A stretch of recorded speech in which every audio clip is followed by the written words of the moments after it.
Algumas pessoas não têm medo do caos. Elas precisam dele.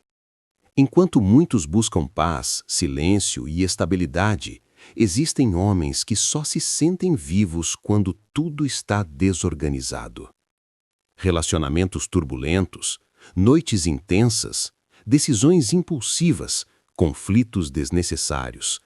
É como se a calmaria fosse insuportável, como se a paz fosse entediante demais. E a pergunta que quase ninguém faz é: isso é liberdade ou dependência emocional da intensidade?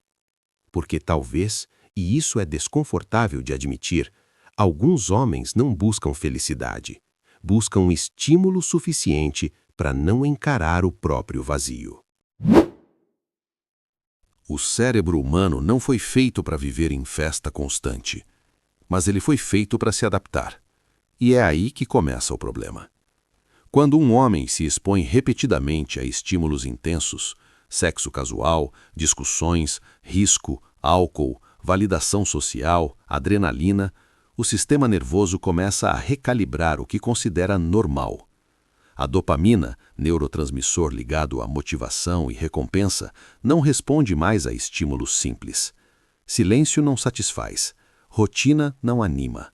Relacionamentos estáveis parecem sem graça. O cérebro aprende que só existe prazer quando há excesso.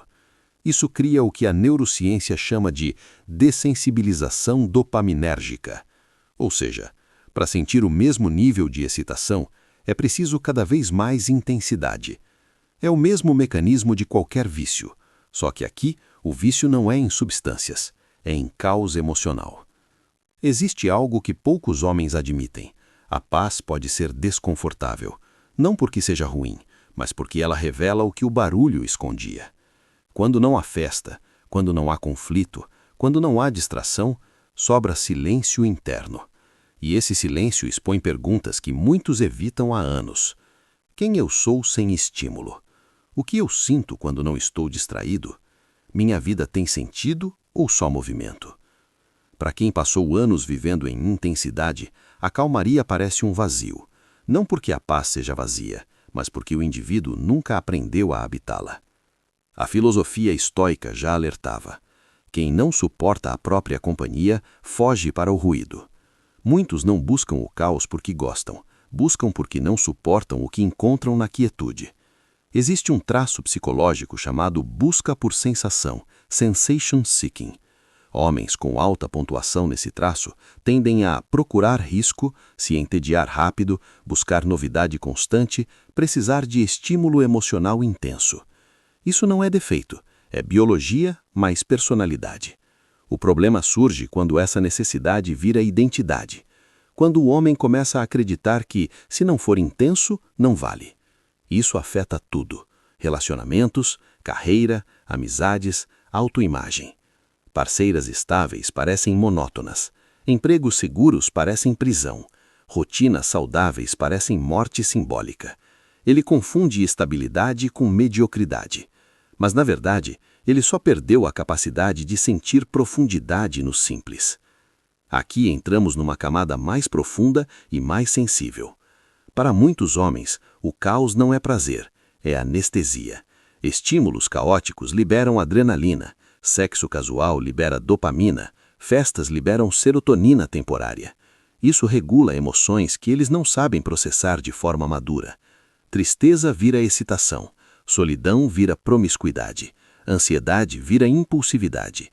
É um mecanismo de autorregulação disfuncional. O caos funciona como um remédio improvisado. Ele não cura, mas impede de sentir a dor real. Por isso, alguns homens sabotam relacionamentos tranquilos, não porque não amem, mas porque a estabilidade remove a anestesia emocional. E aí, a dor antiga volta à superfície. Com o tempo, o caos deixa de ser comportamento e vira identidade. O homem passa a se definir como o intenso, o imprevisível, o que vive no limite. Isso gera pertencimento social. Ele é admirado em festas, é visto como livre, é validado por outros homens. Mas essa identidade cobra um preço silencioso, porque viver em intensidade constante esgota o sistema nervoso. A ciência chama isso de sobrecarga alostática. É quando o corpo vive em estado contínuo de alerta. Consequências: ansiedade crônica, insônia, irritabilidade, dificuldade de vínculo profundo, sensação persistente de vazio. O caos que parecia vitalidade vira desgaste. Existe uma frase clínica muito forte. Pessoas acostumadas ao trauma confundem calma com perigo. Para quem cresceu em ambientes instáveis, a tranquilidade não é familiar, e o cérebro rejeita o que não reconhece. Isso explica por que alguns homens criam conflitos sem motivo, se sabotam quando tudo vai bem, sentem ansiedade em relacionamentos saudáveis. O sistema nervoso deles foi treinado na turbulência. A paz parece estranha, artificial, suspeita. É como um ex-soldado que não consegue dormir em silêncio absoluto. Não porque o silêncio seja ruim, mas porque o corpo desaprendeu a confiar nele. Vamos aprofundar biologicamente. Estímulos caóticos ativam a amígdala, alerta emocional, o sistema límbico, prazer e medo, e o eixo HPA, resposta ao estresse. Isso cria uma mistura poderosa de adrenalina e dopamina. Resultado: excitação emocional intensa. O cérebro interpreta isso como vida acontecendo. Já a paz ativa mais o córtex pré-frontal, o sistema parasimpático, ou seja, regulação, estabilidade, consciência. Mas para quem está dessensibilizado, isso parece sem graça, não porque seja fraco, mas porque é sutil demais para um cérebro hiperestimulado. Aqui entra a filosofia. A sociedade moderna vem de uma ideia perigosa. Viver intensamente igual viver plenamente. Mas intensidade não é profundidade. Um relacionamento calmo pode ser mais transformador do que 10 paixões caóticas. Uma rotina estável pode gerar mais evolução do que anos de impulsividade. Nietzsche dizia: quem precisa de tempestades constantes foge do trabalho de construir raízes. O caos impressiona. A paz transforma. Mas transformação exige maturidade emocional. Voltamos ao ponto central. Por que alguns homens só se sentem vivos no caos? Porque o oposto do caos não é tédio, é contato interno. E isso assusta. Quando o estímulo cessa, surgem frustrações antigas, sentimento de inadequação, medo de mediocridade, solidão não resolvida. O caos funciona como cortina de fumaça psicológica. Ele cria movimento suficiente para não encarar a própria estagnação interna.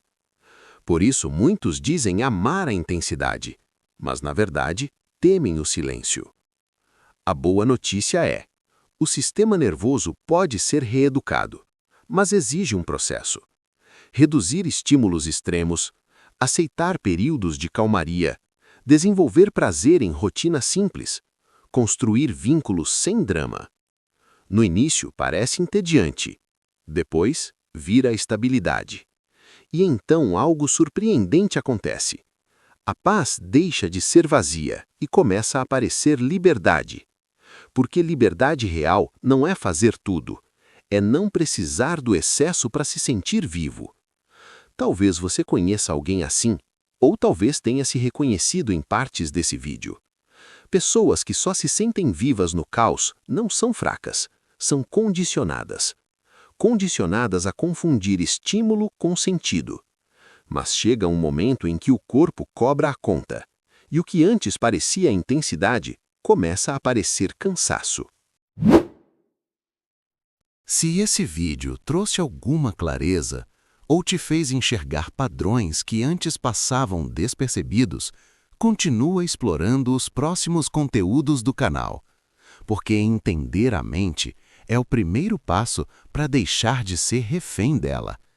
E às vezes, o que parece vida intensa é só barulho suficiente para não escutar o que realmente importa dentro de você.